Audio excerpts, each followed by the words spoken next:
नमस्कार मित्रों, निखिलेश आनंद ज्ञान ज्योति चैनल में आपका स्वागत है। साथियों, आप सभी को धन्यवाद। जो भी माता बहनें इस चैनल को देखती हैं उनको भी बहुत बहुत धन्यवाद। आज बगलामुखी एक प्रयोग के बारे में चर्चा करता हूँ।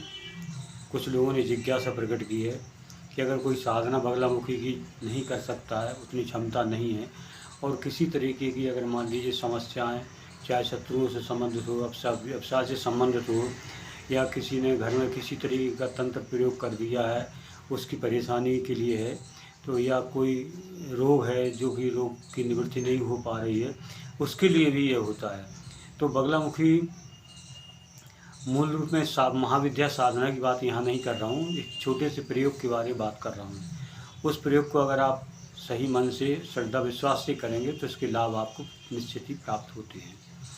बगलामुखी को पीताम्बरा भी कहा जाता है, और बगला नाम तो दे देते हैं सामान्य भाषा में, वैसे इसका संस्कृत में बलगा नाम है। बलगा कहते हैं संस्कृत में लगाम को, जैसे घोड़े की लगाम होती उसी तरीके से उसको लगाम को बलगा कहा जाता। तो ये शत्रुओं के ऊपर उनका जीभा गिलन करने वाली, स्तंभित बुद्धि को स्तंभित करने वाली, शत्रुओं को स्तंभित करने वाली, आपकी जो भी कोई भी परेशानी है उसको रोकने वाली है।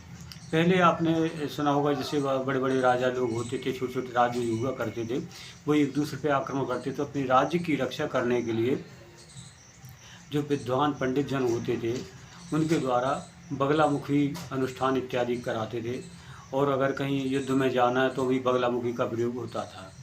तो ये तो बात एक दूसरे तरीके की हो गई कि इसका प्रभाव कितना है।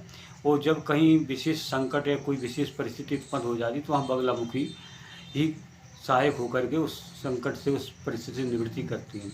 बगलामुखी को पीताम्बरा इसलिए कहा जाता है कि भगवान विष्णु की ये परम शक्ति है, भगवान पीताम्बरधारी हैं। एक तो ये सामान्य भाषा हुई, और दूसरी भाषा क्या है कि इसमें जो भी पूजा में लगता है वो पीला ही लगता है, इसलिए भी पीताम्बरा इसको कहा जाता है। आपके किसी प्रकार के जो भी परेशानी है, उस परेशानी से संबंधित आप बगलामुखी का ये प्रयोग कर सकते हैं, और इसमें किसी प्रकार की करने की कोई नुकसान इत्यादि नहीं होता है, बशर्ते किसी के लिए गलत तरीके से आप प्रयोग ना करें। इसमें ही होता है, क्योंकि आदमी होता क्या है, ऐसे कई मेरे पास मैसेज आ जाते हैं, फ़ोन कॉल भी आते हैं कि हमने फलाना साधना की किसी दूसरे यूट्यूब पर देख करके, और वहाँ जो मंत्र था हमने उसको किया, उसके बाद हमने ट्राई करने के लिए उसके लिए ऐसा प्रयोग किया, उसके परिणाम गलत आने लगे हैं। तो इसलिए हम आपसे कहते हैं कि इस तरीके से तंत्र के क्षेत्र में, या तंत्र माने एक विधि होती है, तंत्र कोई हुआ नहीं है। तंत्र का मतलब एक सिस्टमेटिक ढंग से किया गया कार्य को तंत्र कहते हैं। तो उस विधि से जो भी कार्य करते तो उसका परिणाम निकल के आता है। अब जिसकी जानकारी नहीं है, और आपने उस विधि से की पूरी जानकारी नहीं है, और कोई अगर कार्य किया है और उसके बाद फिर उसको आजमाने के लिए आप माहौलवश उसका प्रयोग किसी पे कर देते हैं, और उसका असर जब होता है तो फिर ना तो आप उसको संभाल पाते हैं और ना उसका रिजल्ट भी देख पाते हैं, केवल आप परेशानी में गिर जाते हैं। ऐसे कई मेरे पास फ़ोन कॉल आए कि हमने ऐसी साधना की है, हमारे पास ऐसी तरह की निगेटिविटी ज़्यादा आ गई है, उससे हम निजात कैसे पाएँ। तो सबसे पहले आप कोई भी साधना करें, कोई भी प्रयोग करें, उसका पहले पूर्ण ज्ञान प्राप्त कर लें। जब ज्ञान प्राप्त कर लोगे, उसके जो सीक्रेट सूत्र होते वो भी आप पता कर लें। चाहे वो अप्सरा से संबंधित साधना हो, चाहे यक्षिणी से संबंधित साधना हो, चाहे किसी भी साधना हो, हर साधना के गोपनीय सूत्र होते हैं। और वो गोपनीय सूत्र जो है ना तो वीडियो में बताए जाते हैं, मैं आपको बताऊं, और ना ही पुस्तकों में लिखे जाते हैं, ना किसी पत्रिका में लिखे जाते हैं। पत्रिका में वही भाषा लिखी जाती है, पुस्तकों में जिस भाषा को पढ़ करके व्यक्ति उसके प्रति आकर्षित हो और एक लालायित हो करने के लिए, उस भाषा में ढाल करके वो साधना या वह पद्धति वह लिखी जाती है। अब ये जो विशेष जिनको जानकारी होती है, जो इस क्षेत्र में आगे बढ़े हैं, साधनाएं की हैं गुरु के मार्गदर्शन में, या जैसा भी उनको अनुभव आए हैं, तो उसमें ये बात आती है कि कौन सा मंत्र है, कहाँ उसमें कोई वर्ण व्यंजना की गलती तो नहीं है, कोई बिंदी इधर उधर तो नहीं हो गई है, या क्या। ये तो भाई सदगुरु ही बता सकता है आपको, ये पुस्तकें नहीं बता सकती हैं आपके लिए। और किसी भी तरीके की जो साधना है वो किस पद्धति से है, तांत्रिक पद्धति से, मांत्रिक पद्धति से है, अथवा यंत्र की पद्धति से है, अथवा तीनों का मिश्रण है, या रुद्र पद्धति से है, अघोर पद्धति से है, या वाम पद्धति से है, दक्षिण मार्गी है या वाम मार्गी है, ये तमाम चीज़ें हैं। तो ये अनेक अनेक मार्ग हैं। तो जिस जिस मार्ग की विधा होती है उसी मार्ग से आपको चलना चाहिए, उसी मार्ग से आपके लिए वह साधना करना चाहिए। विशेष तौर पे आपके लिए सबसे पहले इसकी पूर्ण जानकारी ले लेना चाहिए, और जानकारी के साथ में यह भी होना जरूरी है कि आप जो कर रहे हैं किस लिए कर रहे हैं, कारण क्या है करने का। क्योंकि इस क्षेत्र में मजाक और प्रैक्टिस के लिए कोई स्थान नहीं है। कोई सोचे कि मैं पहले ये मंत्र जप करूँगा और इसको अनुभव प्रैक्टिस में लूँगा, अनुभव करूँगा, ये होता है या नहीं होता, उसके बाद मैं सिद्ध करूँगा, उसके बाद फिर इसको कुछ आगे ले जाऊँगा। तो ऐसा कुछ नहीं है। तो जो कुछ होता है वो बस रियली है। अगर आपकी श्रद्धा है, विश्वास है तो रियली है। और आपके पास श्रद्धा विश्वास नहीं है, एक मशीनरी तरीके से अगर आप जप करते हैं या कोई काम करते हैं तो उसका कोई रिजल्ट नहीं निकलता है। अगर सिर्फ मशीनरी तरीके से काम करने से अगर कोई साधना सिद्ध होती तो हर इंसान फिर तो वो टेप रिकॉर्डर या आजकल मोबाइल चल गया उसमें सब भरे रहते हैं, कोई सुनते जाओ बस हो गया काम। लेकिन ऐसा नहीं होता है कि इसमें जो है आपकी क्रिया शक्ति सही होना चाहिए, मन की स्थिति सही होना चाहिए, शरीर की भी स्थिति सही होनी चाहिए, और व्यवस्था भी आपकी सही होना चाहिए, मार्गदर्शन भी आपका सही होना चाहिए, मंत्र के प्रति आपकी आस्था होना चाहिए, देवताओं के प्रति आस्था होना चाहिए, गुरु के प्रति आस्था होना चाहिए, और जो भी आप क्रिया कर रहे हो उस क्रिया पे आपके लिए पूर्ण विश्वास के साथ करें। क्योंकि जब तक किसी चीज़ में अगर विश्वास नहीं है तो वो काम आपका सफल नहीं हो सकता है, ना उसके कोई रिजल्ट आते हैं। इतना सब होने के बावजूद फिर भी अगर आपके संस्कार सही नहीं है तो आपके लिए साधना में सफलता संदिग्ध हो जाती है। आदमी के, व्यक्ति के, साधक के इसमें स्त्री पुरुष का कोई भेद नहीं है। उसके स्वयं के कर्म, उसकी क्रिया, उसका रहन सहन, उसका चरित्र, ये सारी चीज़ें भी साधना के अनुकूल हों तभी आप उसमें कुछ प्राप्त कर पाएंगे। क्योंकि ये कोई बाज़ार की मिठाई तो है नहीं है कि बाज़ार की मिठाई है, पैसे दिए, खर्च किए और लाए और खा ली, उसका अपन वहाँ मार दिया। ये तो स्वयं के लिए है, अपनी आत्मा से जोड़ने का एक तरीका है। मंत्र जो है जब तक आपका सिद्ध नहीं होता है, जब तक आप उसके अनुरूप आपकी क्रियाकलाप नहीं होती है। जब आपकी क्रियाकलाप होगी, रहन सहन का इस तरह आपका सही होगा, मन का विश्वास सही हो, गुरु के प्रति श्रद्धा होगी, तो धीरे धीरे आप उसमें जब करते जाएंगे तो वही लाभ देने लगता है। व्यक्ति ये सोचता है कि मैंने इतनी माला कर ली, इतने दिन की साधना थी, अब मुझे लाभ मिल जाएगा। हो भी सकता, मिल भी सकता है, ऐसी कोई बात नहीं है।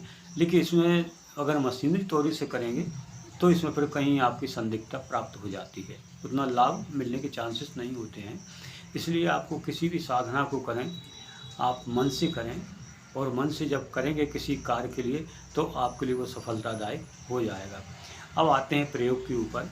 तो इस प्रयोग में क्या है कि बगलामुखी धूमावती साइज प्रयोग, यानी बगलामुखी और धूमावती दोनों शक्तियों की शक्ति का एक सम्मिलित रूप है, जो कि है तो प्रचंड, यानी आपके कार्य तो संपन्न होंगे, लेकिन फिर भी आपकी श्रद्धा और आपका दृढ़ विश्वास और साहस भी इसमें होना आवश्यक है। ये बिल्कुल वैसा नहीं है कि उसमें कोई साहस है नहीं, हिम्मत आपके पास है नहीं, थोड़ी सी अगर कोई अनुभव होते हैं वो आप डर जाएं या आप उसको छोड़ दें, तो ये भी गलत है। किसी भी साधना के लिए किया है उसको बीच में छोड़ना ये उचित नहीं है। इसके क्या है कि अगर मान लो कोई शत्रु से संबंधित समस्या है, कोई बीमारी से संबंध समस्या है, कोई स्थान से संबंधित समस्या है, कोई है जो लीगल है, जो नैतिकता की, उसकी बात कर रहा हूँ। इस तरह के प्रयोगों किसी को अकारण प्रयोग किसी पर नहीं करना चाहिए, ना ही कोई ऐसा कार्य करें ऐसे मंत्रों या ऐसे प्रयोग से कि किसी का अहित हो गए। अपनी सुरक्षा के लिए आप कर सकते हैं। तो इसी के लिए नाम दिया है कि बगलामुखी सायुज धूमावती प्रयोग। इसी को साधना कह लो तो छोटे रूप में, लेकिन वो ये महाविद्या साधना के ऊपर नहीं है, ये छोटा सा प्रयोग है। और इसमें आप क्या करें कि अगर आपकी इच्छा करने की है तो सबसे पहले आप एकांत स्थान देखें, और जहाँ आपकी साधना कोई रुकावट ना हो। और ये 21 दिन की साधना होती है, कम से कम बता रहा हूँ 21 दिन की होती है, और ये रात्रि काल में ही की जा सकती है, 9:30 बजे के बाद में। इसमें अगर आप किसी कमरे में अगर करेंगे तो वो कमरे की या तो आप लाइट पीला बल्ब जला दें, अथवा उसको पीला पुता हुआ होना चाहिए। और अगर इतना नहीं है, मान लो कमरे से बाहर इतना व्यवस्था नहीं है, तो आपके पीले वस्त्र होने चाहिए, वो सिले हुए नहीं हों। पीला आसन होना चाहिए। उसमें आप जो दीपक लगाएंगे, उस दीपक का जो घी है उसमें भी आप हल्दी डाल दें, पीला हो जाए। बत्ती बनाएंगे, वह भी पीली होना चाहिए। उसको पीले रंग में रंग ले या हल्दी से रंग ले, जैसा भी हो वैसा आप करें। बत्ती का जो मुँह आप अपनी तरफ कर लें, और बगलामुखी और धुआं बत्ती जो साइज प्रयोग है, इसमें जो है सुपारियों से 2 जगह स्थान दें। एक में तिल की ढेरी बना करके स्थान दें सुपारी में जो धुआं बत्ती का, और एक जगह इसके बगल से पीली सरसों की ढेरी के ऊपर एक सुपारी रख करके कलावा इत्यादि बांध करके उसमें सिंदूर चढ़ा करके एक उनका स्थान दें। और अगर आपके पास यंत्र हैं तो बगलामुखी का यंत्र और धुआं बत्ती का यंत्र, दोनों यंत्र आप रखेंगे। इन यंत्रों के ऊपर जो है आप पुष्प चढ़ा देंगे। पंच उपचार से इनका सूक्ष्म पूजन करेंगे। और अपने गुरुदेव, जिस गुरु से आपने दीक्षा प्राप्त की, उन गुरुदेव की फ़ोटो, चित्र, विग्रह जो कुछ भी हो आपके पास, वह भी स्थापित करेंगे। ये सब एक पटा के ऊपर करना, एक बाजूट जो बोलते हैं उसके ऊपर, और पीला वस्त्र बिछा देना उसके ऊपर। और अगर आप कलावा बांधेंगे रक्षा सूत्र के, तो आप पीले धागा ही बांधेंगे। ये कलावा जो आता मोली, ये नहीं बांधना आपके लिए। और इसके बाद में चंदन का अगर आप उपयोग करेंगे तो पीला चंदन ही लगना चाहिए। हर चीज़ से पीली लगती है। भोग लगेगा तो पीली वस्तु का लगेगा, चाहे पीली मतलब मिठाई हो या आपके स्वयं की बनाई हुई हलवा प्रसाद कुछ भी, पीला होना चाहिए, पीला लगती है। धूप दीप इत्यादि आप लगा लें, दीपक लगा लें। और पंचोपचार से पहले आप अपने इष्ट देवी देवताओं को स्मरण करें। आपके कुल के जो देवी देवता उनको स्मरण करें और उस स्थान के पूजन करें जहां आप साधना करेंगे। उसके बाद में अपने सदगुरुदेव जो भी आपके गुरु हों, जिनसे दीक्षा प्राप्त की हो, आप उनका पूजन करेंगे पंचोपचार से।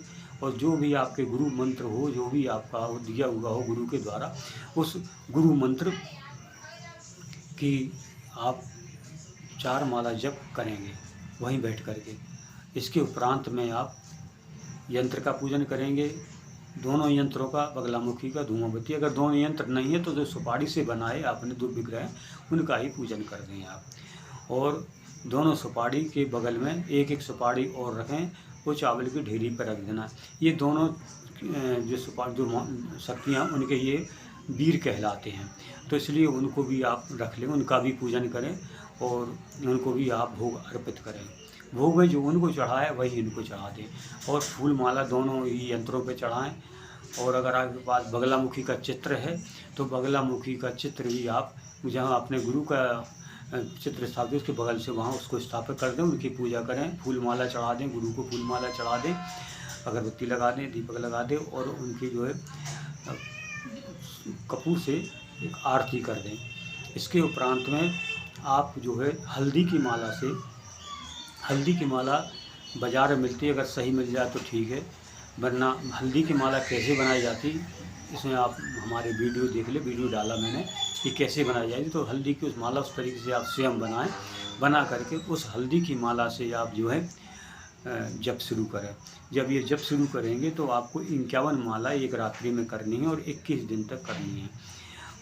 इसमें यह है कि जब आप जप करने बैठे तो केवल आप इसमें 21 माला पूरी होने के बाद भी थोड़ी सी रेस्ट के लिए आप उठ सकते हैं, इसके उपरांत पुनः बैठ सकते हैं।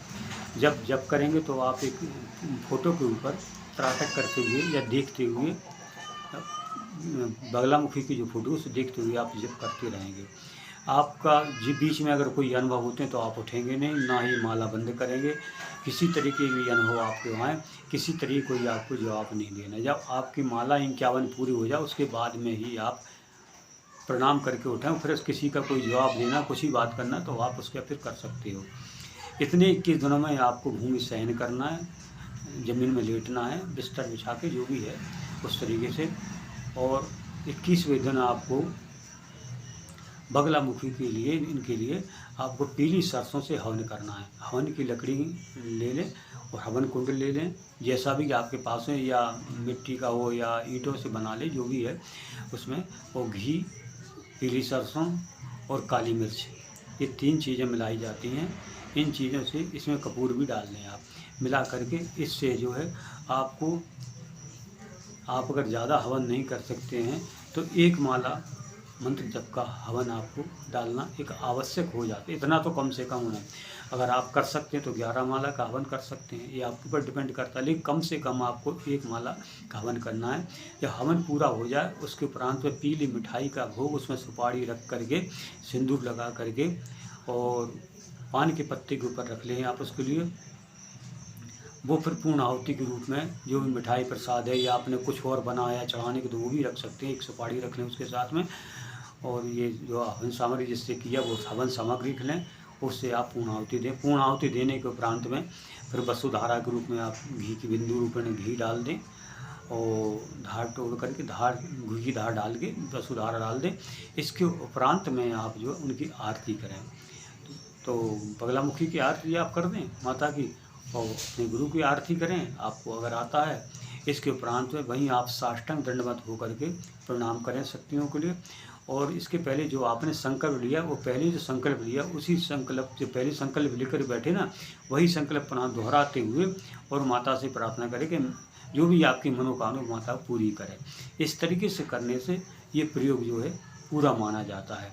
अगर आप इसमें करना चाहते हैं तो आप कर सकते हैं, क्योंकि प्रयोग है, किसी तरह की बगलामुखी की ये साधना नहीं है। अब इसका जो मंत्र है वो मैं सीधी डिस्क्रिप्शन बॉक्स में लिख देता हूँ, क्योंकि मंत्र जो है बोल करके मैं नहीं देता हूँ, केवल जो लोग जुड़े हैं विशेष तौर पर उन्हीं को ही मंत्र है। ये आपको मंत्र किसी तरीके के दोहराव नहीं है, मंत्र तो मैं वही लिखूँगा जो सही है और उस वहाँ से आप मंत्र ले लें। इच्छा है तो करें, लेकिन अपनी कॉन्फिडेंस पे और अपनी जिम्मेवारी पे करें। रास्ता तो बता दिया, उस रास्ते में कितना चल पाते हैं, क्या होता है, किसके कितने आपके संस्कार, ये आपके ऊपर डिपेंड करता है। इसलिए ये बगलामुखी साहिज धूमवती जो प्रयोग है ये व्यक्तियों के लिए, जिन लोगों को, कई लोगों को बताया, उन्होंने जो भी किया उनके अच्छे परिणाम आए, उनको लाभ प्राप्त हुआ। इसी दृष्टि से देखते हुए आप लोगों के जो प्रश्न मेरे पास है उस प्रश्न से संबंधित मैंने आपको बगलामुखी साहिज प्रयोग आज दिया है। और इन्हीं शब्दों के साथ सभी बहन भाइयों के लिए यूट्यूब से जो जुड़े हुए हैं मेरे इस चैनल से, निखिलेश्वर ज्ञान ज्योति चैनल से, उन सबका बहुत बहुत धन्यवाद। आप सभी खुश रहें और साधना करें। ईश्वर का आशीर्वाद आपके साथ रहे, आपके गुरु का आशीर्वाद आपके साथ रहे। इन्हीं सभी शब्दों के साथ सभी को मेरा धन्यवाद।